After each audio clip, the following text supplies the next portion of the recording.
Hello, my name is Father Gregory Pine, and I'm a Dominican friar of the province of St. Joseph, and this is Pints with Aquinas.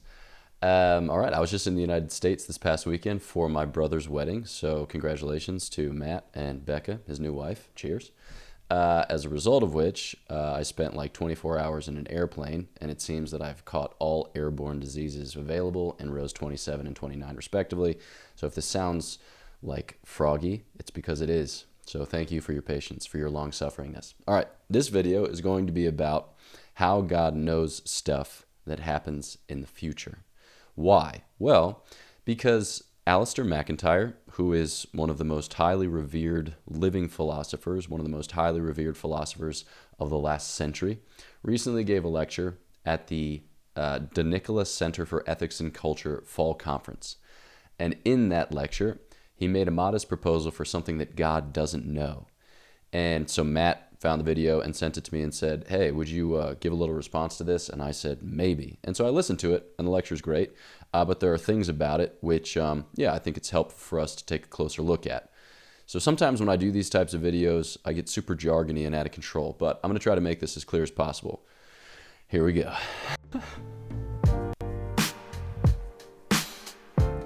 All right. So the lecture that Alasdair MacIntyre gave, if you don't know Alasdair MacIntyre, by the way, he wrote the books After Virtue, Whose Justice, Which Rationality, Three Rival Versions, Dependent Rational Animals. Those are probably the four for which he's most famous. But he's largely credited with kind of bringing virtue ethics back into the conversation and promoting Aristotelian Thomistic thought more often than not, like in ethics. So just in the last 45 years, he's been a big mover and shaker. It's great. It's awesome. And he taught at Notre Dame up until his retirement, and he still has a kind of emeritus teaching position there. And he always contributes to this particular conference in the fall, which is hosted by the Center for Ethics and Culture. And it's been going on for maybe like 22 years, 23 years, something like that. So his lecture was called The Apparent Oddity of the Universe, and he was trying to make sense of divine omniscience in conversation with the fact that there are things that happen in the world which are weird. And what he proposed was that God doesn't know certain things that will happen in the future. And these certain things he calls singularities. And he gave a couple examples of them. So one was like poetic insight. He uses the example of Shakespeare composing a sonnet. The other is scientific theories or breakthrough advances. Another example that he uses is Einstein, who I guess published a few papers in the same year, which kind of revolutionized our understanding of relativity. And what he says basically is that these things aren't known by anyone until they are formulated. So he doesn't think that we'll ever be able to predict these singularities, because to predict them is to be their author. So if you were to predict, whatever, Shakespeare's 13th sonnet, then you would be the author thereof. Prediction is just authorship in this case. And he thinks that these singularities are consistent with a law-governed universe, and he's against any kind of reductionistic way of making sense of reality like physicalism or scientism. But he wants to leave room for them to be kind of random, or leave room for them to be delivered in this burst of insight. And what he proposes, it's him, so it's going to be insightful. It's going to be worth addressing. But it seems to be in contradiction with certain voices in the tradition. So he'll say things like God learns from creation, and that there's a creativity that's unpredictable even by him. And he'll cite the example, for instance, that if God created our first parents with the knowledge that they would fall, it would seem disconcerting for us. So it seems like he's including other things in this category of singularity, perhaps even original sin. So he introduces this notion, he goes on to describe a variety of things, and then he drills down on it in the question and answer session. You can find this lecture online if you just Google it. And in the question and answer session, he makes more explicit what he advances by way of proposal at the beginning of the lecture. And so he says, like, Peter Geach, for instance, said that the future simply can't be known, that the future in se is unknowable. He says, I disagree with Geach, but I think that certain aspects of the future can't be known, namely these singularities. And that it's not that it's an imperfection on the part of God, it's just an impossibility. Okay, so this is my response to Alasdair MacIntyre. You might find yourselves thinking, why are you, who are not Alasdair MacIntyre, responding to Alasdair MacIntyre, who is Alasdair MacIntyre? And that is a great disposition with which to begin. Because when we approach greats of the tradition, we don't so much judge them as we are judged by them. So I'm just kind of going to set forth what St. Thomas says and the ways in which it seems to me to be in conflict with what Alasdair MacIntyre says. That's presuming my understanding of Alasdair MacIntyre and my understanding of St. Thomas Aquinas. So it's a modest proposal. But there have been others in the past 45 years who have been somewhat critical of Alasdair MacIntyre. So like in After Virtue, for instance, he does a philosophical genealogy, and he'll treat particular authors like, can I recall this? Here we go. Kierkegaard, Diderot, Hume, Kant. That's out of order, but yeah, Kierkegaard, Kant, Diderot, Hume, I want to say, is the way in which he traces his genealogy back. And individual scholars of each of those thinkers, they take issue with the way in which he treats those thinkers. And there seems to be a scholarly consensus that he gets certain aspects of that wrong.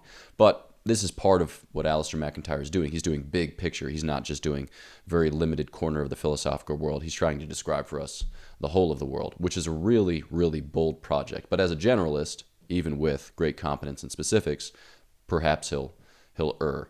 So I think that might be what we're seeing here. So he's an insightful thinker who's willing to go out on a limb. He seems to contradict what St. Thomas says on this. But, I mean, at the end of the day, his proposal gives us an opportunity to clarify an interesting point, which is, how does God know future things? Because when we think about, like, time and eternity, stuff just gets fuzzy. It just gets weird. So, yeah, presuming that I understand what he means by singularities, let's go for it. I'm just going to make a handful of clarifications and leave you with some sweet Thomistic insight. So let's talk about time, eternity, causality, singularities, and then what St. Thomas calls future contingents. Okay? So time. When St. Thomas describes time, he's following the teaching of Aristotle, and Aristotle says that time is just the measure of motion. All right? So time, we would say that time is like concreated in a Christian understanding. So when you create things which are subject to motion or change, so when St. Thomas, following Aristotle, describes motion, he typically envisions like a change in quantity, a change in quality, or a change in place. Sometimes you'll get change in substance included within that, but that's to stretch the definition a little bit. So motion, right, so changing these different aspects of a being, it's measured by time, because as we observe, certain things, kind of, what would we say? Change, right? So certain things go from being in potency to act, and certain things go from being in act to being in potency. We have to measure that with some unit, and that unit is time. So time is true of mutable things, changeable things, which things are complex. They're a mixture of act and potency. But what we need to keep in mind is that time represents a certain limitation or specification of being. It's like you got being, which is blah, and then you got time-bound things, which are a certain limitation or specification of that being. So it's not like the better you are, the more complex you are, as if becoming better were a matter of adding more parts. That's just not the case. That's true of like the Megazord in Power Rangers. Is that what it's called? Yeah, that's true. Yeah. It's true of the Megazord in Power Rangers, but it's not true of us, right? As we come to a greater perfection, we actually get more simple as an approach to God, who is simple, God who just is being. Okay, so God who exhausts all that there is of being, whose very nature is to be, right? So God, it's this strange kind of coming together of noun and verb. So in his being, God pre-contains all of time-bound being, and he pre-contains it in himself. Okay, so our first clarification is about time. Usually we think about time as like something extra or something else or something. No. Time is a limitation, a specification of being. That being pre-exists in God, whose very nature is to be, but it pre-exists in God simply, okay? And now here's our next piece. It pre-exists in God eternally. So eternity is timelessness, but oftentimes when we think about eternity, we think about it as like time on steroids. It's like time that keeps going in both directions, which is a kind of, it's like a kind of eternity, but it's more properly called sempiternity in the tradition. Whereas what you have with eternity, the definition that St. Thomas uses, he gets from St. Severinus Boethius. He says that it's the whole and simultaneous possession of endless life, okay? So compare our experience of time-bound being to God's experience of timeless being. So in our experience of time-bound being, we only possess our life by stages, as it were. So when we talk about human life, we talk about it as like being on the way, like we're pilgrims or wayfarers is a word that you'll sometimes hear used, but we come gradually or progressively into possession of our being. And our being, as it were, is a kind of flow or stream or current. It's not as if we possess all time, past, present, and future in one whole and simultaneous embrace. Rather, we come into the possession of our lives, and there are certain aspects that we leave in the past. If you've ever suffered a grievous sports injury, you know that to be true. Okay. Whereas in the case of God, he possesses his life, right, wholly and simultaneously in endless fashion. So there's no before and after in God. God is timeless, which is to say he transcends time. But again, with eternity, we're not talking about time just stretched out. We're talking about something that is simpler, which is richer, which is thicker as a concept, as a reality, and that time represents a limitation or a specification of it. So it's hard to conceive, but we want to push back over an overly simple understanding of time that's just like, and eternity that's just like, okay. So we want to clarify those two things. I think this helps us. So then let's pass to our third of five, we're halfway, to talk a little bit about causality. So our causality as human beings, as creatures, is like on loan. Now, we're stably, firmly constituted as agents in the world, right? We're given a nature, and God, in giving us that nature, kind of promises to see that nature through. So we don't have to be anxious about whether God's going to return us to nothing, because it seems like the fact that he created us is a promise to, continue creating us, right? To sustain us in being. But part of that creation, so he makes us to be and he makes us to cause. So he gives us a nature, which is a principle of being and becoming. All right, and we become through our exercise of agency, the agency which is proper to each level of creation. But among material creatures, we're the height, we're the summit. So we have mind with which to know and a heart with which to love, and we come to our perfection by exercising those powers well.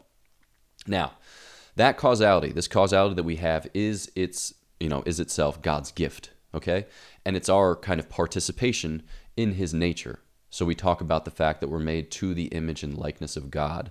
And oftentimes in the tradition, that's what we mean by that, is that we have this spiritual capacity. To be made to the image and likeness of God is to be capacious for God, right? So that we can know and love and have God as the object of our knowing and loving, and ultimately, be assimilated to God's own acts of knowing and loving. So what we have here, our agency, is again a limitation, a specification of God's nature, of God's agency. And our agency is pre-contained in his, okay? So when we talk about our causality, we're talking about God's causality, but contracted, constrained. There's no, what would one say, analogy that you can plot our causality as a point on the line and his causality as a point. It's a difference, an infinite difference. But still, there's a real participation that goes on there of our nature in his, and so of our causality in a sense, or our agency in his. So when we talk about future things that may or may not be, if God doesn't know it, I think that poses certain problems for God's causing it, all right? Because knowledge is always kind of bound up with causality in some sense. You need to know a thing in order to cause a thing, at least for us who are made to the image and likeness of God, right? Who have this intellectual nature, this intellectual soul with intellectual powers. Okay, so that's our third point. Next, singularities. There is the things that he describes, like a scientific breakthrough or poetic insight. There is some human causality involved, okay? So I don't know to what extent we would say that human causality is clearly mapped to the fruit. It's not like I did X, Y, and Z things, and then I had this poetic insight, or I had this scientific insight. But there is, it's no mistake that Shakespeare had this insight, or that Einstein had this insight, because they studied, because they were formed, because they had certain predispositions by nature or by nurture, temperamentally they were inclined, and etc. You see where this is going. They'd also done comparable things in the past. So they're exercising some causality which is dispositive to this fruit or antecedent to this fruit. And even though the thing itself is like a kind of burst or insight or eureka moment, it's not unconnected with what has gone before. So then from whence does it come? So I think, you can attribute it in part to humans, but it seems in the tradition that we also attribute it in part to God. And this is in different ways in different times and places, but you'll hear about the muse in Greek culture, that you have to invoke the muse for your appropriate discipline. And you have a muse which is assigned to, epic poetry, for instance, or you have a muse which is assigned to some other discipline or some other liberal art, okay? Because there's this sense, and anyone who has sat in front of his computer and tried to plunk out an essay of whatever insight knows this to be the case. There's a sense in which we're like visited from on high when we have these breakthroughs, when we have these eureka moments. So rather than being a case in which God is less involved, I think the tradition tends to say that this is a case in which God might be more directly involved. So God's always involved in our causality, which is what we just said, giving us our causality and sustaining us in our causality. But also, like, God seems to be intervening here, or we could suggest that God is intervening here more directly, more immediately, rather than being, as it were, surprised by what takes place, or learning in some way, shape, or form by from our concreation. Okay, so then a last word about future contingents, about things that could be this way or could be that way, which, with respect to us, lie in the future. So for us and for angels, we know these things in their causes. So we can have like probabilistic knowledge about what will take place. So, you see this guy kind of like flirting with this girl, and you're like, I know how this is going to go, and it's going to end terribly. All right, so you don't have certain knowledge. You don't know the thing in itself, but you know it in its causes. And so you can project with a kind of probabilistic reasoning that it'll end in just such a way. And often, we're right. So we have a kind of knowledge of future contingents. All right. God knows things, with respect to us that are future, that for us are in the future. He knows them in their causes, but he also knows them in themselves, insofar as they are, okay? Insofar as they have being, that they have a nature, that they are stably and firmly constituted as such, okay? And the line that St. Thomas quotes when he addresses this particular question in the Prima Pars, question 14, he who hath made the hearts of every one of them, who understandeth all their works, from Psalm 32. So there's kind of two dimensions to God's knowing of these things. So one is that God knows himself, and in knowing himself, he knows all of the ways in which his divine life can be shared in or can be participated in, kind of like on different levels or in different registers, okay? So we refer to this doctrine, and St. Thomas clarifies this in the next question in the Prima Pars as the doctrine of the divine ideas, and he inherits this largely from St. Augustine, and he treats it in like the 46th question of his on 86 questions. I don't remember exactly how that title is rendered in English. But God, in knowing himself, knows all of the ways in which he can be participated, knows all of the ways in which his divine life can be shared in. All right? But then, with respect to this causal dimension, right, in knowing them, he causes them to be as such. So in his eternity, sometimes in the tradition we refer to this as his nunc stans, his, ever-present now. God knows them as causing them, as giving them being, as giving them agency, as sustaining them being, as sustaining them in agency. But God, in knowing them, he knows them as the fruit of a kind of causal complexus. So God is their principal cause. He is their first cause, right? But God also is causing them to be through secondary causes or through instrumental causes. And so we'll read that God causes necessary things to happen necessarily and contingent things to happen contingently. So God wills that these things come to be as a fruit of the pertinent proximate causes which are involved in the equation. So God's causality isn't such as to overrule or kind of run roughshod over the limited creatures which, participate in this process of causality. Rather, he's giving them their causality and causing them to cause in the way that's proper to each, so that what is the fruit of it, the result of it, will reflect all of those proximate causes in their distinction, in their specification, in their determination. So like the big question is, free will, and this is something that St. Thomas will defend staunchly, simply by virtue of the fact that we say please and thank you, that we give each other counsels and commands. He's like, it's evident that we have free will.